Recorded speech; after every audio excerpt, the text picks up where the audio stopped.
독자가 왕이다. 독자님들 반갑습니다. 웹툰 웹소설계의 기미상궁 김수정입니다. 똥인지 된장인지 먼저 먹어보고 그 결과를 친절하게 알려드리고자 합니다. 오늘 소개해드릴 작품은 구독자님이 리뷰를 요청한 네이버 웹툰 세레나입니다. 결론부터 말씀드리면 세레나는 예쁜 작품입니다. 잘생긴 작품이라고 해도 상관없죠. 일단 그것만으로도 충분히 눈이 갑니다. 그러나 딱 거기까지. 세레나는 조용히 있을 땐 괜찮은데 입만 열면 깨는 사람처럼 스스로 매력을 깎아내리는 작품입니다. 이게 무슨 이야기인지 세레나에 달린 댓글들을 한번 살펴보겠습니다. 요약하면 너 우리 세레나가 얼마나 힘들게 살아왔는지 알아? 그것도 모르면서 우리 불쌍한 세레나 욕하지 마 하는 정도의 내용입니다. 이 논리에는 전제가 몇 개 숨어 있는데요. 세레나를 욕하는 사람들은 세레나의 상황을 이해하지 못하고 있다. 다시 말해 세레나의 상황을 이해한다면 그녀를 욕하지 못할 것이다. 힘든 환경에서 자라난 불쌍한 사람은 욕해서는 안 된다 등등입니다. 딱 봐도 좀 이상하죠. 이거 논리학에서 연민에 호소하기 또는 동정심에 호소하기라고 부르는 오류입니다. 어떤 사람이 불쌍하다고 해서 그 사람이 가진 악덕과 그 악덕에 대한 책임까지 사라지는 건 아닙니다. 물론 그 사람을 덮어놓고 미워하는 마음이 줄어들 수는 있겠죠. 이를테면 형사소송에서도 정상참작이라는 게 있어서 감형되는 경우가 있으니까요. 그런데 어디까지나 감형이 될 뿐이지 무죄가 되지는 않는다는 게 일반적인 상식입니다. 마찬가지로 팬심에서 주인공을 변호하는 일 역시 한계가 명확합니다. 아무리 열심히 변호한들 없던 매력이 새로 생길 수는 없거든요. 매력이란 홍보되는 것이지 옹호되는 것이 아니니까요. 하지만 팬심으로 그러는 거니까 독자님들이라면 충분히 그럴 수 있다고 생각합니다. 진짜 문제는 작가님이 여주를 이야기하는 방식이 딱 저런 독자님들과 같다는 데 있습니다. 홍보할 매력이 없는 건지 아니면 홍보하고 싶은 마음이 없는 건지 작가님은 여주를 옹호하는데 꽤 많이 애를 쓰는 듯 보입니다. 그것도 하필이면 주변 인물들을 설명충으로 소비하는 안일한 방식을 선택해서 말이죠.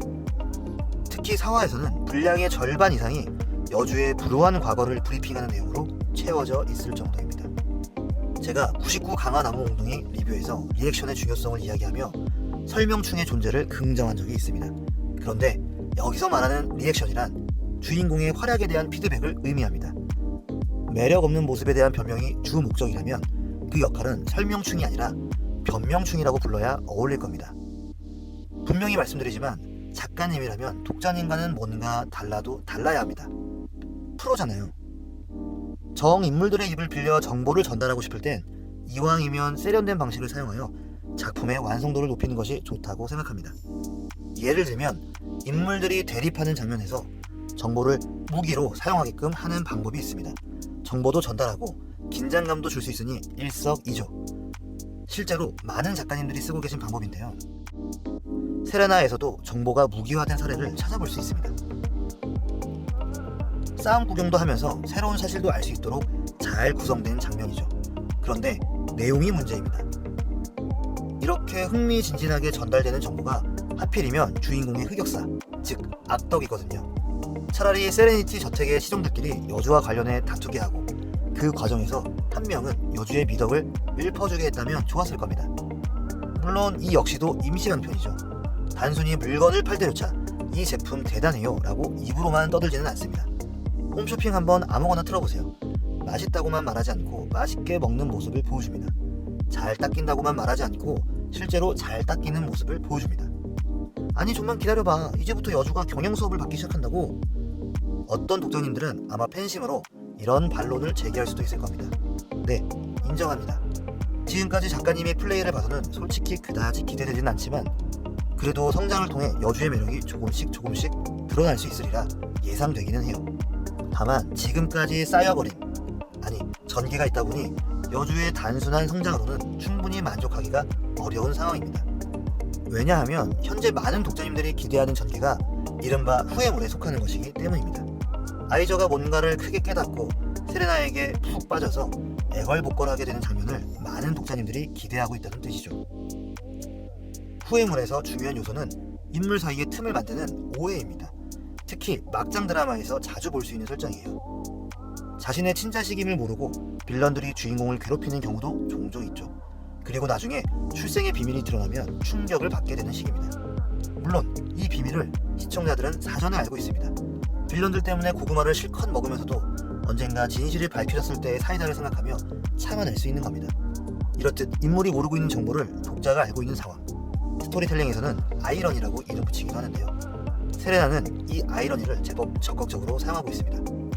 문제는 세레나의 아이러니가 해소되는 순간이 누구를 겨냥하고 있느냐. 다시 말해 상대 인물에 대한 결정적인 오해를 현재 누가 하고 있느냐는 거예요. 아이저일까요? 아니죠. 바로 주인공인 세레나입니다. 나중에 오해가 풀렸을 때 새로운 사실을 깨닫게 되는 사람은, 그래서 크게 후회하게 될 사람은 아이저가 아니라 세레나라는 말입니다. 그 상황에 이르렀을 때 과연 누가 누구의 발 아래에 놓이게 될지는 불보듯 뻔한 일이죠. 혹시 작가님도 지금 세레나의 방향을 후회물 쪽으로 잡고 계신다면 신속한 경로 수정이 필요합니다. 아이저가 세레나를 단단히 오해하는 상황을 만들어야 해요. 예를 들어 세레나와 프리드릭이 잠자리를 함께하는 사이인 줄 알았는데 키스까지만 하고 손만 잡고 자는 사이였다든가 하는 반전을 준비해서라도 말이죠. 정리하면 세레나의 여주 세레나는 예쁩니다. 그러나 좀 멍청해 보이고 매사에 불만도 많은 것 같고 진지하게 정신과 치료와 상담을 받으면 좋겠다 싶을 만큼 심리적으로도 상당히 불안정한 모습입니다. 더구나 할 줄 아는 거라고는 술 먹고 꼬장 부리기 아니면 맨정신으로 꼬장 부리기밖에 없는 것 같아요. 이런 사람이 소개팅 상대로 나온다면 글쎄요, 잠깐은 넋을 잃고 쳐다볼 수 있겠지만 금세 정이 떨어지지 않을까요? 아무리 불쌍한 사연을 전해 듣는다 한들 역시 별로일 겁니다. 그러니 작가님은 더 이상 세레나가 주변 인물들의 입을 빌리게 하지 말고 직접 자신의 매력을 보여줄 수 있도록 배려해 주셨으면 좋겠습니다. 저번 존잘주의 리뷰에서도 말씀드렸지만 주인공에게 매력을 느끼지 못한다면 그 뒤의 이야기는 자연히 마음에서 멀어지는 법이니까요. 참고로 13화 기준 한 명의 독자로서 저는 하차 직전에 놓여 있습니다. 다시 보니 13화 제목이 기가 막히네요. 오늘 준비한 김수저의 현관 리뷰는 여기까지입니다. 따라와 주셔서 감사합니다. 똥인지 된장인지 먼저 먹어보고 그 결과를 친절하게 알려드리는 김수저의 웹툰 가이드는 계속됩니다. 혹시라도 작가님이 세레나의 진 주인공을 아이저로 생각하고 계신 거라면, 그리고 세레나를 후회물의 타깃으로 잡고 계신 거라면 지금 이대로도 크게 나쁘진 않아요. 솔직히 오히려 좋다라고 말씀드릴 수도 있겠습니다.